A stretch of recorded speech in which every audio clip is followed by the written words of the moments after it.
Bismillah ar-Rahman ar-Rahim. Alhamdulillahi Rabbil Alameen. Wassalatu wassalamu ala ashrafil anbiya'i wal mursaleen. Nabiyyina Muhammadin wa ala alihi wa sahbihi ajma'in. Thumma ba'd. Assalamu alaikum wa rahmatullahi wa barakatuh. Dearest brothers and sisters, this is now the 24th lesson in Surah Tafseer, in the Tafseer of Surah Yusuf alayhi salam. And we've got to the part of the story where there's been like this very epic, monumental pardoning given by Yusuf alayhi salam to his brothers. The brothers have come, and after 3 visits to Egypt, now Yusuf alayhi salam reveals that he's not just the Aziz, but it's actually him. Ana Yusuf, I am Yusuf. And they feel very guilty finding out that this is their brother, thinking about all the harm they've done to him. And what do you know? Yusuf alayhi salam finds it in his heart to say, La tathriba alaykum al-yawm. Today, and today after this, no blame on you guys whatsoever. Meaning, I'm going to forgive you, and also we're going to forget whatever happened. I'm not going to make mention of it ever again. And in that pardoning, there's a number of lessons that we learnt as well. First of all, you know that the Prophet ﷺ, when he conquered Mecca at the head of an army of 10,000, the likes of which the whole of Arabia had never seen before. They'd never seen an army of 10,000 before. When he came to those people who had kicked him out and had abused him, he said, we will say what Yusuf alayhi salam said to his brothers. La tathriba alaykum al-yawm. No blame on you whatsoever today. Meaning he gave a general amnesty, a general pardoning to all the people of Mecca, following in the tradition of Yusuf alayhi salam. Now, to be able to forgive someone who hates you that much, or hated you once upon a time that much, and envied you so much, you have to have a big heart, isn't it? And that's one of the things that we're being taught, that great people, they don't hold grudges against others. They don't hold rancor towards another person. Doesn't matter what they've done, at the end of the day, my heart is big enough to get rid of feelings like this, bitterness and grudge. Some people naturally have this, that they don't hold grudges. Other people hold grudges very, very quickly. Yeah, we should be like Yusuf alayhi salam and let things go. Yeah, especially when the person who's done this is now sorry for what they did. However big that must have been, let them go. La tathriba alaykum al-yawm. So that's one thing. The other thing is that, subhanallah, you would have thought that in that position of now being superior to his brothers, and the brothers coming to him, as beggars, that he might have felt full of himself. I might have felt like, look, I'm the one who's the victorious one after all. I'm the one who has the last laugh, as they say. But no, Yusuf alayhi salam wasn't like that. The fact that Allah made him victorious only made him more humble. And subhanAllah, it's the same thing with the Prophet ﷺ. When he conquered Mecca, entered, sitting on that horse, head of a 10,000 strong army, he entered how? With his head bowed down like this. A sign of utter humility. That Allah, you have blessed me to become the supreme one in the eyes of people, but that only makes me more humble before you. And that's another amazing thing. That someone is given prestige over others, and that only serves to make them more humble. So that's the part of the story where we have got to now. Now that he's forgiven his brothers, he now is going to conclude the whole reunion. The whole plan is now going to come to a completion. So let's recite these part of the verse we're covering today, inshallah. Verse number 93 to 98, inshallah. أعوذ بالله من الشيطان الرجيم بسم الله الرحمن الرحيم اذهبوا بقميصي هذا فألقوه على وجه أبي يأت بصيرا وأتوني بأهلكم أجمعين ولما فصلت العير قال أبوهم إني لأجد ريح يوسف لولا أن تفندون قالوا تالله إنك لفي ضلالك القديم فلما أن جاء البشير ألقاه على وجهه فارتد بصيرا قال ألم أقل لكم إني أعلم من الله ما لا تعلمون قالوا يا أبانا استغفر لنا ذنوبنا إنا كنا خاطئين قال سوف أستغفر لكم ربي إنه هو الغفور الرحيم. Okay, Jazakumullah khair. Yusuf alayhi salam, after forgiving his brothers and the brothers expressing their guilt and their sorry, now he says, اذهبوا بقميصي هذا. Now go back, meaning go from here, Egypt, back to Palestine, once again, بقميصي, with my qamis. The qamis mentioned now for the third and last time.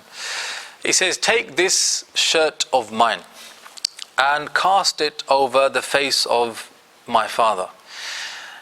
Now, what is interesting is, as you know, the shirt is mentioned 3 times. The shirt, once upon a time, was the shirt of Yusuf brought back to his dad with blood on it. And that, incidentally, caused his father to go blind. Yeah, because the grief that, enveloped him for all those years, وَبَيَضَّتْ عَيْنَاهُ مِنَ الْحُزْنِ made his eyes go white. In the middle also, the qamis of Yusuf alayhi salam makes an appearance, and that is the qamis when it is torn from the back by the crazy lady, right? Now in the first instance, the qamis is causing like a type of death to dad, right? I see this bloodied shirt of my son, I know that he's not dead, but I don't know what's happened to him, and that kills him, pains him. In the second scenario, the shirt of Yusuf alayhi salam kind of gives him life, because it frees him from the accusation. That when they see his shirt torn from the back, not from the front, they know who's the guilty party. So it kind of frees him, gives him life, meaning gives him innocence. The third time round again, his qamis is being a source of life for dad, because when that qamis will go back to dad in the hands of the brothers, it will bring his sight back to life again. Yeah.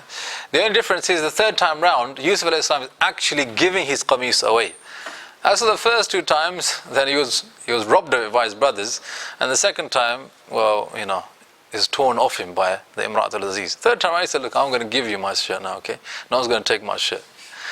طيب, so he says, اذهبوا بقميصي هذا فألقوه على وجه أبيه يأتي بصيرا, and cast it over the face of my father, يأتي بصيرا, and he'll become seeing once again.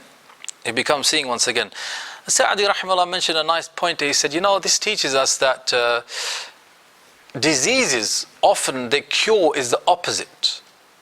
Diseases, often the cure is the opposite. Because here, Allah Jalla wa is telling us that though the shirt, once upon a time when it came to dad bloodied, caused the disease of chronic grief, huzn, the same shirt, but now in a more beautiful, presentation, will also be the cure of the same disease it caused. Okay? Allah Alam. But regardless whether it is this or that, it is a miracle of Allah that He inspired Yusuf alayhi salam to know that if you send your shirt back to dad, then he will get the scent from you, and that will uplift his spirit so much so that his eyesight will return. Ibn Ashur rahimahullah mentioned another interesting point. He said, it was like he's sending a coded message to dad. Like you have Morse code, when you lost at sea and you send Morse code to whoever's on land, they can interpret what's going on through this code.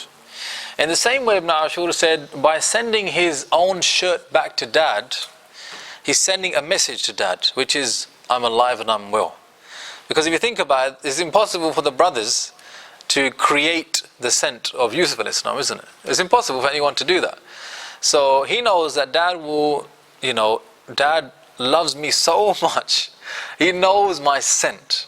He will remember my scent. And if he just manages to smell it, he'll know that I'm alive and I'm well. So subhanAllah, a very intelligent, smart thing for Yusuf alayhi salam to do. You can imagine, obviously, dad, he's seeing that the sons are changing, but once someone is bitten once and twice shy, right? So he's not sure. Yusuf salam is going to show dad they're being truthful and honest. This is my shirt, and you can tell now that I am really alive. So it's like a coded message. And then he says, وَأْتُونِي بِأَهْلِكُمْ أَجْمَعِينَ. Then Yusuf alayhi salam says to his brothers, now go back with my shirt, do this to dad, and then I want you all now to come back to me, jami'a. Meaning I want all of you to come back to Egypt. I want mum and dad to come back to Egypt. I want all the cousins, uncles, everyone. You don't need to live in the deserts of Palestine anymore. You can come to, if you like, first world Egypt, okay, and live here. I'll grant you all visas to live here. Yeah, you'll have a place to stay in Misr now. So all of you now come back to me. And if you see that the whole plan of Yusuf alayhi salam is to get the family reunited, including his brothers, it shows us that how important it is to keep strong ties with family, and how much having good relations, mum, dad, brothers, sisters, cousins is important in the eyes of Allah subhanahu wa ta'ala. For he inspired Yusuf with a fantastic plan just to achieve this one objective, to get a reunion of the family. And it shows us that keeping strong ties with the family is an extremely important thing. Now Allah Jalla wa Ala then says, وَلَمَّا فَصَلَتِ الْعِيرُ قَالَ أَبُوهُمْ إِنِّي لَأَجِدُ رِيحَ يُوسُف. The moment where the caravan of the brothers departs from Egypt, at that same time, thousands of kilometers away in Palestine, Yaqoob alayhi salam sitting there, he gets a scent of Yusuf alayhi salam. Fasala, from fusul. Fusul means something is connected to something and then it separates out. So Allah subhanahu wa ta'ala is telling us that the moment that Yaqoob got a scent of Yusuf alayhi salam isn't when they were entering into Palestine. No, it was the moment that they departed from Egypt. Like, they're so far away, it's impossible for anyone to be able to smell something from that distance. But Allah, in a miraculous way, wanted Yaqoob to get the scent of his son Yusuf alayhi salam, and that was just when the caravan left Egypt. Just when it leaves, then he manages to get a scent. And what does he say when he gets that scent? He says, Inni. You can imagine that Yaqoob alayhi salam, he's sitting there, and around him are some other friends and family, relatives, people from the village. He says, Inni, indeed I, la ajidu, lam of tawqeed, ajidu, I really and truly can feel or find the scent of Yusuf. Now you can just imagine, if someone said that, and all you know is that Yusuf has gone and died a long time ago, and you're going to think you're crazy. What do you mean you can smell the scent of your long lost son? So Yaqoob alayhi salam can see, like, they're all rolling their eyes like, oh my God, what is he talking about? He's gone crazy. So he says, لَوْلَا أَن تُفَنِّدُونَ. Even if you think that I've gone crazy. تُفَنِّدُونَ, the mufnid, is a very interesting word. Al-Asma'i, he said, it is when someone talks a lot because of old age. Like some people, when they become very old, they start blabbering on a bit. You find this, no? That old people, they like to talk a lot, right? And sometimes when they talk, they don't really make sense either. Yeah, so Asma'i said that when someone talks a lot because of old age, they become a mufnid. So Yaqoob is saying, I know you're thinking this crazy old man talking rubbish to himself, isn't it? Yeah, I know. But you know what? La ajidu riha Yusuf. I certainly, without a shadow of a doubt, I can scent it. I can smell his scent. What is interesting is that he doesn't say, I can smell the rih of Yusuf. He says, I find the scent of Yusuf. Why do you think he doesn't say, I can smell the scent of Yusuf? Instead he says, I can find, or I've found the scent of Yusuf. Anyone hazard a guess as to why they think Allah didn't say that I smell scent of Yusuf, I found the scent of Yusuf? Ali, yes? Okay, and okay.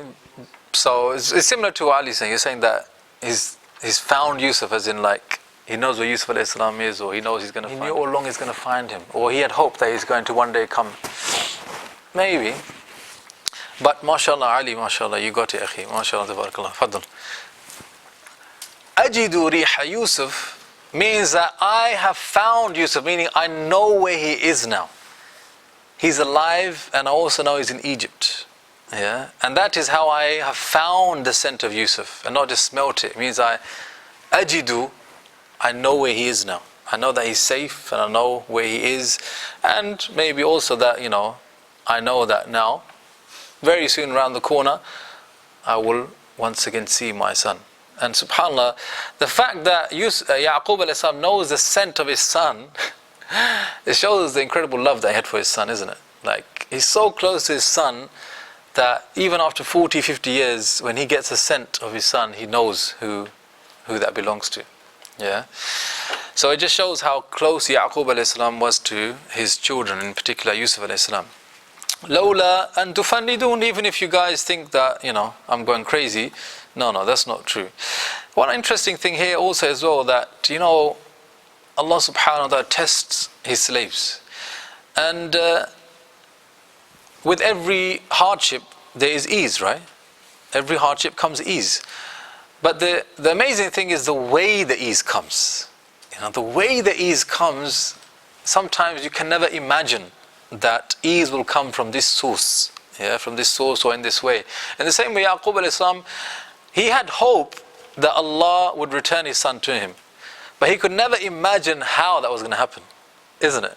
It's so unbelievable. The way your son is going to be brought back to you, firstly, you're going to get the scent of your son. And that scent is going to tell you where he is and that he's okay. And he's going to come, he's not going to come to you, you're going to go to him. And who's going to take you to him? Those very children that tried to kill him. Like, you would never imagine that, And it reminds me of the verse where Allah Jalla wa Ala says that, وَمَن يَتَّقِ اللَّهَ يَجْعَلْ لَهُ مَخْرَجًا. Whoever fears Allah, then Allah will make for him a way out. And وَمَن يَتَوَكَّلْ عَلَى اللَّهِ فَهُوَ حَسْبُهُ. And whoever places their trust in Allah, then Allah subhanahu wa ta'ala will suffice him. Will suffice him. So, when the people hear Yaqoob say that he's just found the scent of his son, Yusuf alayhi salam, they say, قَالُوا تَاللَّهِ, by Allah, إِنَّكَ لَفِي ضَلَالِكَ الْقَدِيمِ, indeed you are in misguidance al-qadim, from long time ago. Meaning that you're not misguided like, you're spiritually misguided. No. You're misguided in that you're mistaken. Ibn Atiyah said, it doesn't mean like you're spiritually misguided. It means that you're mistaken al-qadim, from long time ago, meaning you've been in this sorry state ever since the day that he was kidnapped. That's what we think. We see you, unfortunately, this whole thing has made you go crazy, and you've been crazy from all the way back then. So they're still criticizing him. They still don't believe him. But then the moment comes where the brothers return back to Palestine. فَلَمَّا أَنْ جَاءَ الْبَشِيرُ أَلْقَاهُ عَلَى وَجْهِهِ فَارْتَدَّ بَصِيرًا. But when the bringer of good news came. Now, again, one of the brothers is going to be identified. Allah identifies this brother now as being Al-Bashir. Al-Bashir means bringer of good news, the one who's going to congratulate. فَلَمَّا. So eventually, when all the brothers come back to Palestine, one of them, he's kind of going ahead of everyone else. He wants to be the first one to tell dad the good news, the Bashir. He wants to be the Bashir, Mubashir. The way Allah Jalla wa Ala says he came is فَلَمَّا أَنْ جَاءَ. The an here is to give extra emphasis. As if Allah Jalla wa Ala is telling us that what happens now after he comes and tells dad the news is quite unbelievable. But for sure, it actually did happen the way I'm going to tell you. فَلَمَّا أَنْ جَاءَ. When he came, and not ata, ata, we said the difference is that ja'a has the meaning of juhud, struggling, striving. So this one son out of all of them, he's more keen to get to dad before anybody else. which son do you think would be more keen to come to dad and tell him the good news than anybody else? What do you think, brothers over there? Are you discussing the answer to the question? Yes? The one that tried to kill him. Excellent. Ahsant. MashaAllah. Tabarakallah.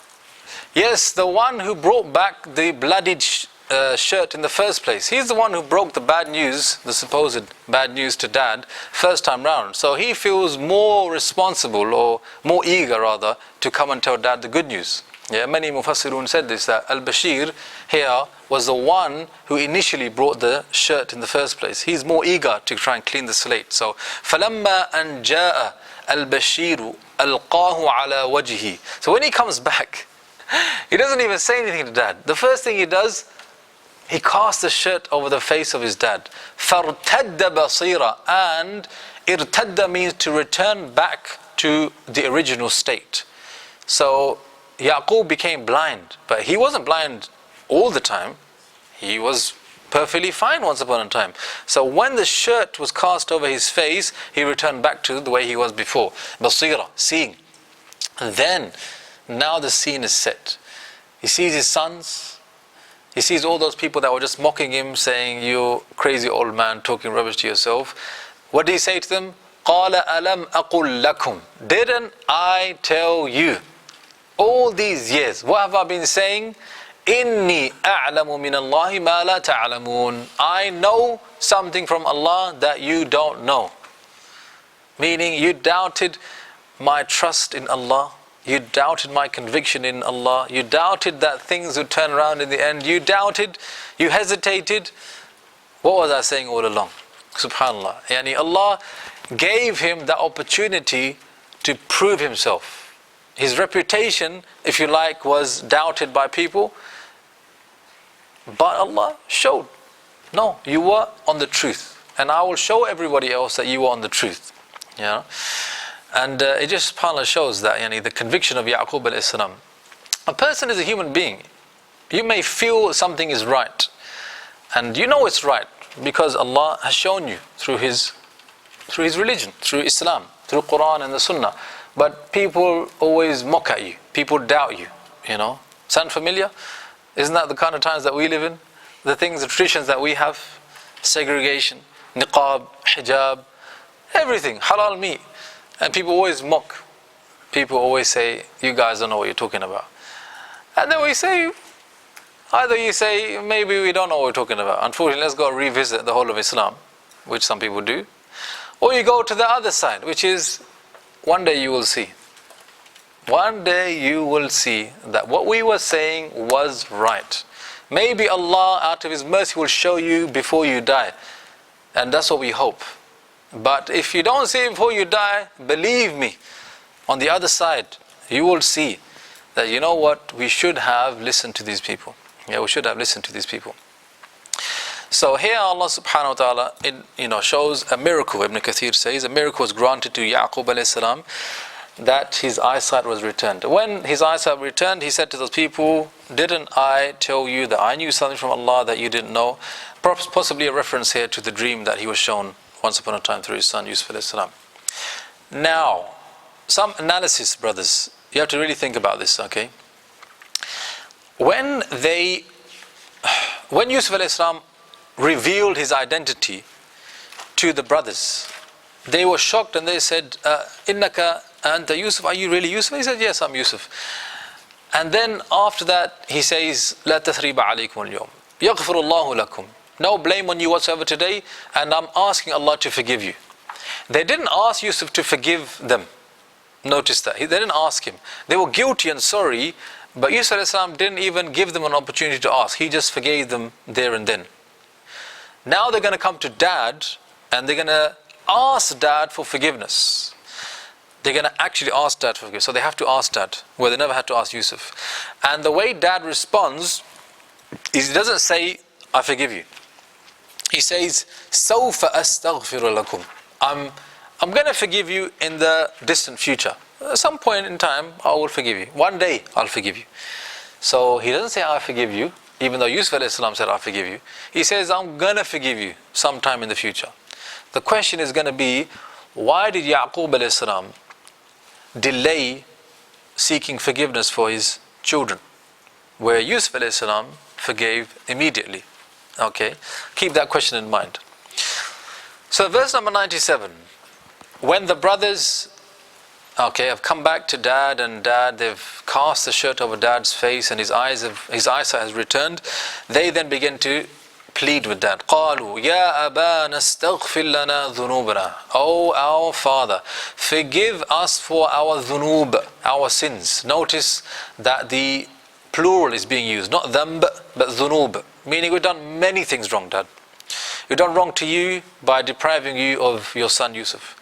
We've done wrong to Yusuf alayhi salam by throwing him in the well. And we've done wrong in so many other places in our lives as well. Forgive us for all of those sins. Inna kunna khata'in. Indeed, we were of those that were mistaken. Mistaken meaning here sinful. Yeah, sinful.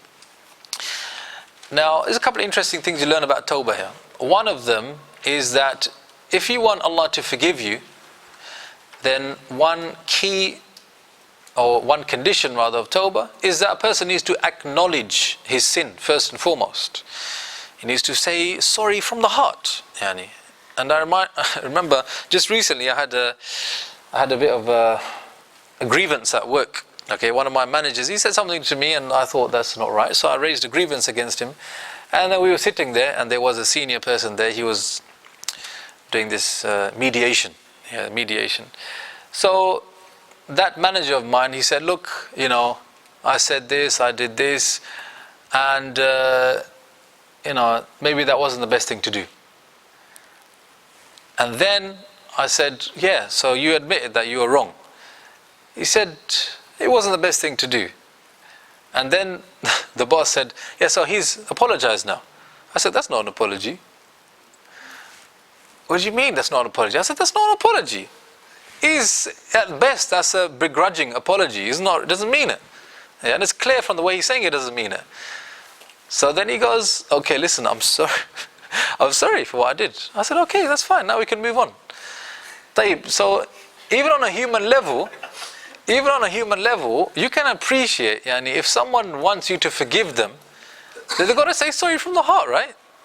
It's not like some mystical thing that, if you do 1, 2 and 3, bang, tawbah is going to happen. Think about it just from the aql that Allah gave you. You come to Allah, forgive me. The first thing is you need to come to Allah guilty. Allah is seriously, I feel like I've done wrong. I'm sorry. Yeah. So as the Prophet said in the hadith that when a slave اعترف بذنبه, when he acknowledges his sins, ثم تاب, then he turns to Allah, تاب الله عليه, then Allah in turn turns to him. Hadith in Sahih Muslim. So the Prophet told us that, look, if a person wants to make tawbah to Allah, first he needs to acknowledge his sin. Meaning he's saying, Ya Allah, I'm sorry, I missed my fajr. And I'm sorry. Honestly, I'm sorry. Genuinely, I'm sorry for doing that. Please forgive me. Okay, now you have a chance of having that tawbah accepted by Allah subhanahu wa ta'ala. May Allah forgive us for our sins. So they came to dad and they were sorry. It's clear that they're sorry. They say, اغفر لنا ذنوبنا. They say, yes, forgive us our sins. Inna kunna khatin. Indeed, without a shadow of a doubt, we were mistaken. We were mistaken sinners. So it's clear that they are guilty, they feel remorseful, and they're coming to dad. The other thing it teaches us that if you want someone to forgive you because you've done something wrong to them, then you have to ask them. You can't just say, Allah forgive me for the sin I done to this other person. This other person, I got into a fight with him, I called him bad names, okay, and I said a few things behind his back as well. Allah forgive me. It doesn't matter how sincere you are, the fact is that this person has been wronged by you. If you want that to be forgiven, you need to ask that person. And the Prophet explained this in another authentic hadith, that if a person wrongs another, then he needs to ask him to let go of that. And if he doesn't, and on Yawm al-Qiyamah what will happen, then either some of your good deeds will be given to this person, or some of the sins of that person will be given, subhanAllah, to you. Because on that day there is no dirham and dinar. Prophet said. There's no dirham, there's no way of you, striking a deal with that person to get forgiveness. No, it's just your good deeds now. Either the person will be given, you'll be taken, take some of your good deeds, or some of his sins will be heaped on top of you. Okay, so they asked genuinely for forgiveness, and also they asked Dad himself. They didn't ask Allah to forgive them, because they know that if you wrong someone, you need to ask that person in particular to forgive you. Okay, now what does Dad respond by saying? He says, قَالَ سَوْفَ أَسْتَغْفِرُ لَكُمْ رَبِّي. He said, I will ask forgiveness for you from my Lord. قَالَ سَوْفَ. Sawfa, okay, is to push the meaning into the future. There's a difference between seen and sawfa. Sa'astaghfir and sawfa astaghfir. Seen means to do something in the near future. Sawfa is in the distant future. Okay, so he says, I'm going to forgive you, or I'll ask Allah to forgive you, not right now, some way down the line. I'll do that. Now, why? Why did Yaqoob alayhi salam, why didn't he just forgive them straight away? He then says, إِنَّهُ هُوَ الْغَفُورُ الرَّحِيمُ. And indeed, Allah, He is Al-Ghafur, the most forgiving, Ar-Rahim, the most compassionate, the most merciful. So this is the question now, my brothers. How comes Yaqoob alayhi salam doesn't forgive his sons, or ask Allah to forgive his sons straight away? Why does he delay tawbah? Why does he delay, istighfar for his sons? Why? There must be a reason behind it, right? If you compare that to Yusuf alayhi salam, who just said straight away, I'm asking Allah to forgive you, then Dad, he doesn't say that straight away. He says, I'm going to, down the line, ask God to forgive you. Get into pairs and discuss it, inshallah. I'm going to give you 2 minutes to think about this. Your time starts now, and after you discuss, I will ask you, what do you think? Time starts now, brothers.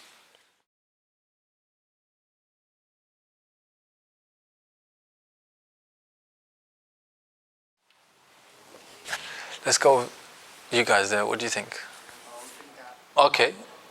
Jazakallah khair. That's a good point. So the brother said that if Dad said, I forgive you straight away, then well, let's look at it the other way. If Dad says, look, I'll forgive you down the line, then it's going to play on their minds and they're going to keep them in check, isn't it? What you're saying? Keep them in check. They look, Dad hasn't forgiven us yet, so just don't, start behaving badly again. Let's think about this properly, Okay, possibly. On the other side there, brothers, on the other side, what do you think? Interesting. So he wants to see Yusuf before he forgives them. Why?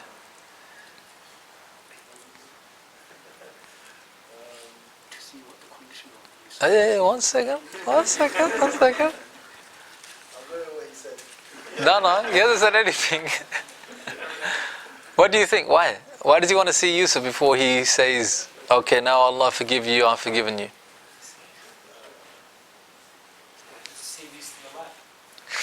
No, he knows he's still alive. Inni la ajidu riha Yusuf. I know that he's alive. Okay, so you're saying he has to wait to see whether Yusuf forgives them first before he can forgive them. Okay, why? Well, just staying on that point, why do you think that's the case, that he wants to see first that the sons has forgiven him before he forgives them? Why? Why is that conditional? Because the injustice was done to Yusuf as well as... Naam, ahsan, very good. The fact is that, like I said before, so if you see someone come and slap this person on the face, you can't say, I forgive you, brother. Brother, you just slapped him on the face, man. How can you forgive him? And he's done nothing to you, he's done wrong to me. How can you forgive him for doing something to me? Yeah?